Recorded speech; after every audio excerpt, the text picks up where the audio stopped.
Oke, gue mau mulai dengan satu pertanyaan. Menurut kalian, komputer itu beneran pintar atau cuma jago nurut? Karena kalau dipikir-pikir, komputer itu nggak pernah benar-benar berpikir. Dia cuma ngikutin instruksi.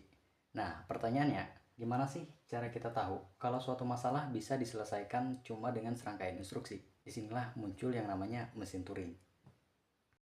Mesin Turing bukan sebuah mesin yang bisa kalian beli di toko elektronik. Ini adalah sebuah konsep yang diperkenalkan oleh Alan Turing pada tahun 1936 buat ngejelasin gimana sebuah komputer bekerja. Sesimpel itu. Makanya, mesin Turing sering disebut sebagai fondasi ilmu komputer modern.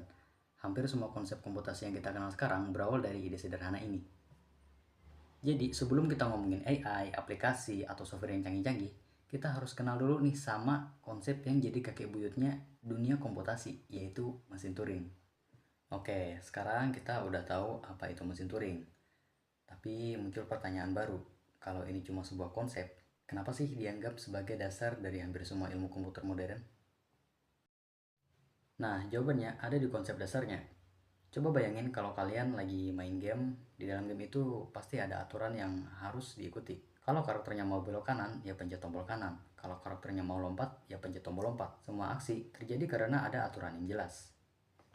Nah, mesin Turing juga bekerja dengan prinsip yang mirip. Konsep dasarnya adalah menjalankan serangkaian instruksi secara berurutan. Mesin ini nggak bisa nebak, nggak bisa improvisasi, apalagi mikir sendiri. Dia cuma melakukan satu langkah dalam satu waktu, berdasarkan aturan yang udah ditentukan. Setelah menyelesaikan satu langkah, dia akan melihat kondisi berikutnya, lalu memutus aksi selanjutnya. Proses ini terus diulang sampai pada akhirnya proses selesai atau memang udah nggak ada lagi aturan yang bisa dijalankan. Yang menarik, meskipun konsepnya kelihatan sederhana, ternyata dari proses yang berulang inilah sebuah mesin Turing secara teori mampu menyelesaikan berbagai macam permasalahan komputasi. Makanya, konsep ini bukan cuma ngajarin kita cara kerja sebuah mesin, tetapi juga membantu memahami batas kemampuan sebuah komputer. Jadi intinya, konsep dasar mesin Turing adalah menjalankan instruksi secara sistematis, satu langkah demi satu langkah, mengikuti aturan yang udah ditentuin. Dan justru kesederhanaan konsep inilah yang menjadi fondasi dari dunia komputasi modern yang kita kenal sekarang.